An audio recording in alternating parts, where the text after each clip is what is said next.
Well, hello everyone. Welcome back to the Clara CFO Group channel. Today we're talking about estimated tax payments. So this video is coming out right before Q2 tax payment is due. And so I wanted to give you guys a little bit of extra information so you knew how to pay your estimated taxes. So if that is the question that you have, how do I pay my estimated taxes? Hannah, I know that I need to pay them. I'm not really sure how. This video is for you. I'm going to show you all the options that we have to pay estimated taxes. I'm going to tell you which ones are my favorite, and I'm going to walk through a couple of them, just point you in the right direction so you can get through that and make your estimated tax payments and make them on time. So if that sounds interesting, please stay tuned. We're going to get into all of that, and we're going to try to keep it short and sweet and give you guys the information you really need. So if you're not already subscribed to the channel, please make sure you're subscribed. We are here to help you in your financial success in your small business. So we've got more videos coming. We've got a lot already that we've made, and please make sure you're subscribed so you can get access to all of that information. Okay, so estimated tax payments. We've already done a video on what are estimated taxes, why we need to do why we have to pay estimated taxes, even how to calculate them. I have a calculator that I created that I'm going to link below. It has been updated for current tax year rate schedules and everything. So if you need that, make sure to grab a copy of it for yourself. If you have bought it previously and you still have access to it. So we have updated it for 2022 rate schedules. So please make sure you go in and grab the latest copy if you got it, a while ago. Make sure you get a copy if you're not sure how to calculate everything. And I'll also put the video up here somewhere so you can go and do that first if you need to figure out how much you need to pay. And then you can come back and watch this video, which is how do you pay it? How do you pay estimated taxes? So remember, we have deadlines. We have Q1 deadline is April 15th. Q2 deadline is tricky because it doesn't make any sense. Q2 deadline is June 15th, and it really only takes into account April and May. So because the IRS is weird, Q2 ends in June 15th, or yeah, don't ask me. I don't really know why they do it that way, and it's just the way that they do it. So June 15th is coming up, and then Q3 is September 15th, also a little bit strange because it's ending before the rest everybody does Q3, but at least it includes 3 months, which makes a little more sense. And then Q4 is January 15th typically. Okay, now the dates will vary slightly. If the 15th actually ends on a weekend, they will usually bump it to the following Monday. So just keep that in mind. This coming deadline is June 15th, 2022. All right. So if you're watching this, make sure that you understand the deadline, whether you're making a Q1, Q2, Q3, or Q4 payment, understand the deadline. So first you need to know when, so now you know that, and then we need to know how. So the beautiful thing about the IRS is that they actually do give us tons of ways to pay them. Not surprising. I actually tell all small business owners to give customers and clients lots of ways to pay you. The IRS has succeeded in this in more than I've really ever seen. So you can actually find all this information, and I will link this document in the description box below in the 1040ES instruction. So this goes through all the different ways that you can pay. It gives lots of options. So the first way that I would recommend most people try to pay is pay online. The benefit of this is you don't have to go to the post office. You don't have to worry about finding an envelope or writing a check or doing any of the things that kind of seem to get in our way when we need to get stuff done. So I recommend just going online, and if you can do this. So the way that you would do that is go to irs.gov/payments. We're going to walk through that in a second. You can also, there's a couple different options there. So I'll show you once we get into irs.gov/payments, I will show you how to do that. If you already have an account with the IRS, you can go into your account and make a payment. So that's an option. Another way that you can make a payment is you can pay by phone. There's a couple options for that. The next is you can pay by debit or credit card, and I will show you how to find that in just a second.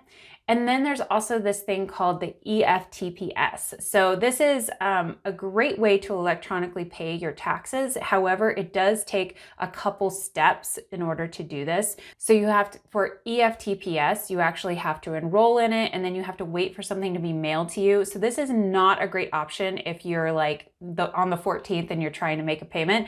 Don't try to do EFTPS. Now you might do it for the next quarter, but just try to wait for that one, and then just go ahead and use one of these quicker, easier methods to be able to pay, okay? So EFTPS is a great option. It gives you a login, a portal, and everything, and it's a nice, secure way to pay your taxes. It's very easy, and you don't have to re-enter in all of your stuff over and over and over again, but it is something that you do need to have some forethought put into. Okay, there is actually a mobile device. So there's an app you can get. It's called IRS to Go, the number 2, Go, and you can actually pay your taxes through the mobile app as well. So if you have used IRS to Go, please let me know in the comments below. And if you want to also comment and say, what is the easiest way that you found to make estimated tax payments, that would be great for our community so other people can see how you like to do it. Okay, I know nobody wants to pay taxes, I get it, but if we can take a little bit of the headache out of it, hey, I'm all for that. Another way that you can make payments is through cash. Now, they say never, ever, ever, ever mail cash, and I would never recommend this, but there are certain retail partners that you can go to actually walk in and physically pay cash to someone. So there's some dollar limitations. I don't recommend this for almost anybody, but it is an option, and you can go to the 1040ES form and you can see who those retail partners are, so you can go and try to pay in cash, okay? Now, one of the most common ways, and the ways that we have typically done it in the past, is to mail a check or a money order. Now, and people aren't using money orders that much anymore, but if you're mailing a check, you do have to follow a couple steps. So I want to go through those real quick. First of all, you need to make sure that you include a voucher. And so you can go to this 1040ES form and then print out a blank voucher, write in your social security number or the entity number that you're putting in there.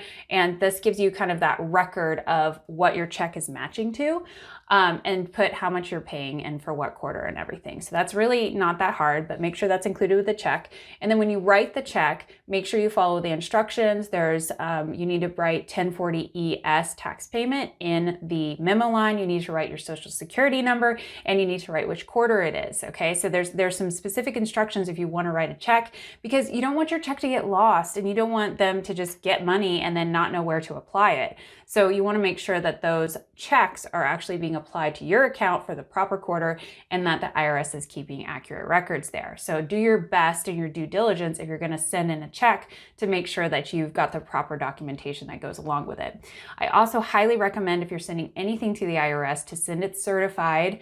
Keep your receipt for certification to make sure that, and I'm talking about US mail certified, okay? It will show you tracking of when something was actually delivered. Now, they don't sign for it on the other side, but at least you can make sure that that check actually got there, okay? So save that for your records if you are gonna mail something out. Dropping it in the mailbox is not ideal if it doesn't have a certification, because if that check gets lost, you won't know.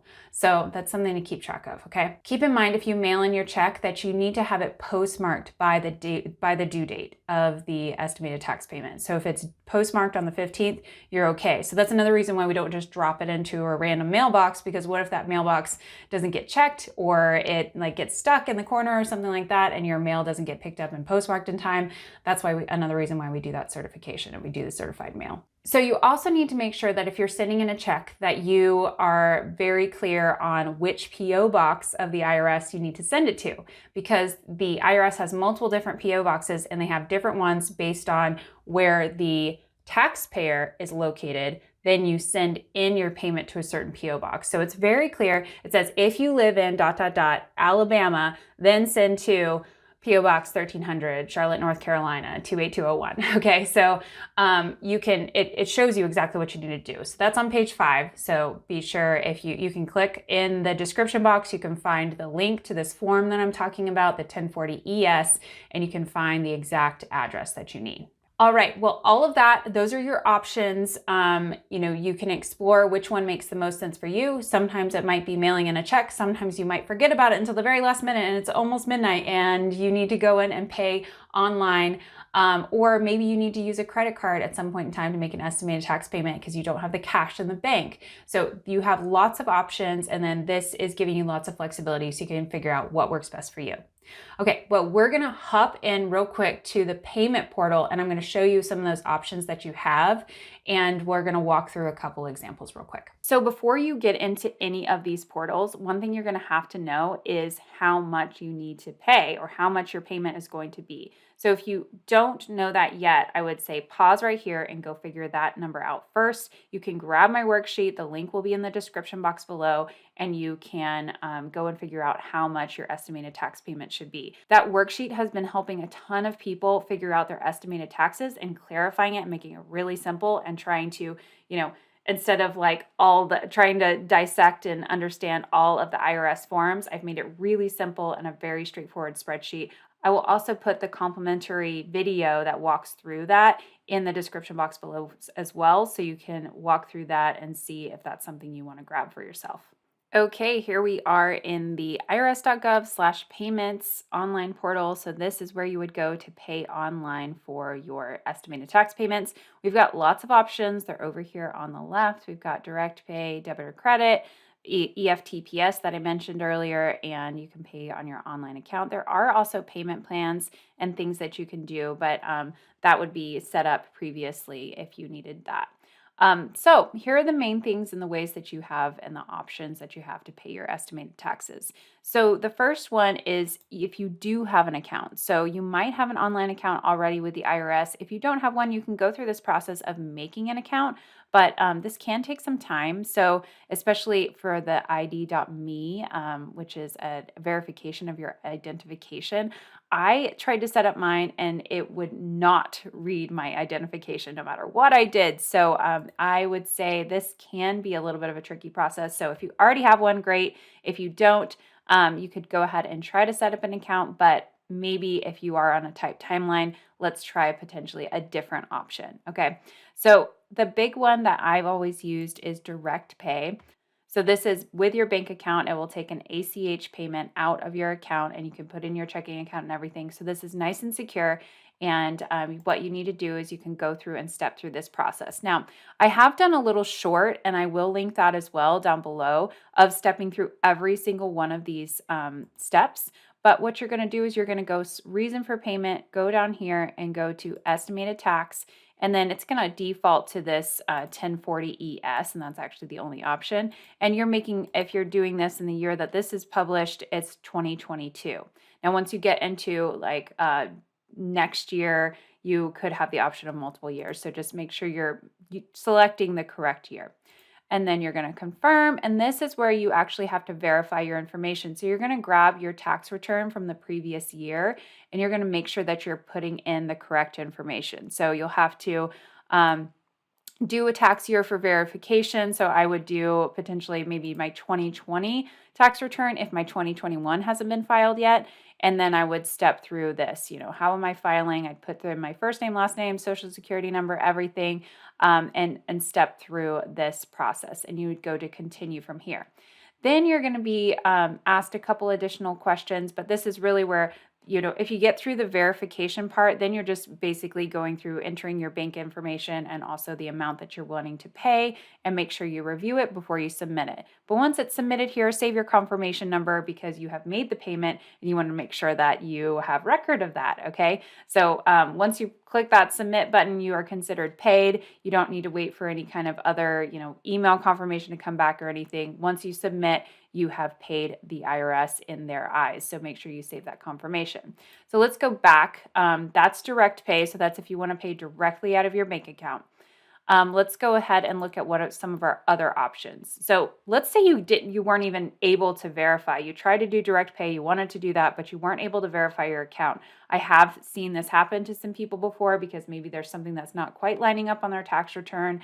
You do have the option to pay now with a digital card. So you can do credit or debit. And you've got a couple different options here. All of these will incur a fee. So, debit cards, really minimal fee. You're talking $2, $2.20, $2.55. Really, it's not that much. So you can use any one of these to make a payment. If you do want to use a credit card, so, I don't recommend using credit cards when you have a fee that you have to pay.